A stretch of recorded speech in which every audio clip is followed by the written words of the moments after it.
historically we know that torture has worked. I mean, from crucifixions of the Romans to Spanish Inquisition. The question is, should it be in the arsenal of civilized nations? And the answer is no, because if it is, it could be also used by the enemies of the US, and it's a never-ending spiral. So I think the whole idea of arguing for the effectiveness or non-effectiveness is a wrong argument. Somewhere along the line, human beings are vulnerable, and if you torture them sufficiently, they may say the truth, or they may say anything to save themselves, but that's not the argument.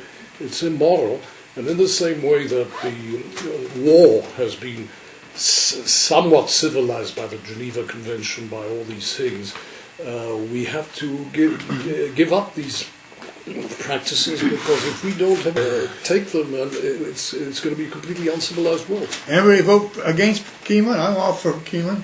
Kimon for president.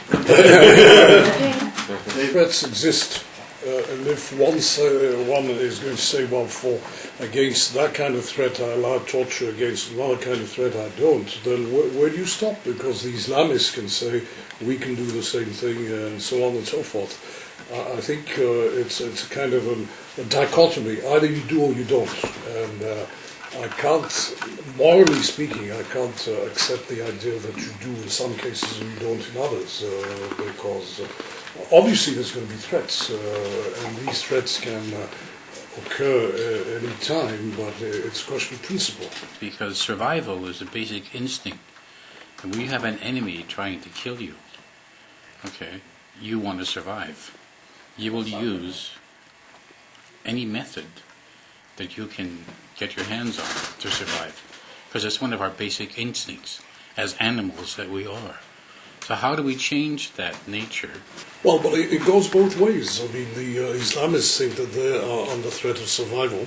The whole history of war has been that it's been semi-civilized. I mean, in the Middle Ages they used to send bubonic plague things into cities because they thought they'd be surviving and so on and so forth. But I think as we moved from this barbaric kind of war to a more reasonable war, even if a war is not reasonable, I think we have to continue along that path, because otherwise the other way is let's nuke everybody that is threatening us, and it goes both ways. So let's everybody kill everybody else preemptively if you think you're threatened.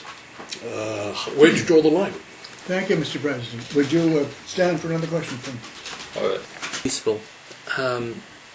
The way I see it, the United States is the strongest nation in the world. Yes? Mm-hmm. Militarily. So, with that, and the way they conduct themselves on the international scale, come other sorts of responsibilities and other values that they must hold themselves towards. I don't think they can play with the same rules as a developing nation, or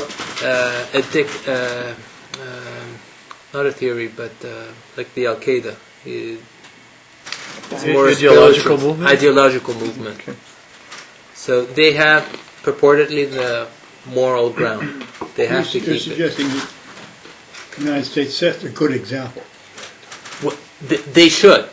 They'll be at a disadvantage, but if they're going to hold that position, I think they should. Yes, sir, Brian. You bring up a very interesting. So they're often superimposing American values, which are not horrible, on cultures that are different, and that is really essentially a major problem. And this is something that you're addressing with your Club of Athens, that you and I have discussed often, is understanding the differences in cultural values, okay, between nations. And I think the Americans, and you listen to Obama, are not, maybe he is, but I don't think the American nation is willing and ready to give up some of their values to understand and to accept other values.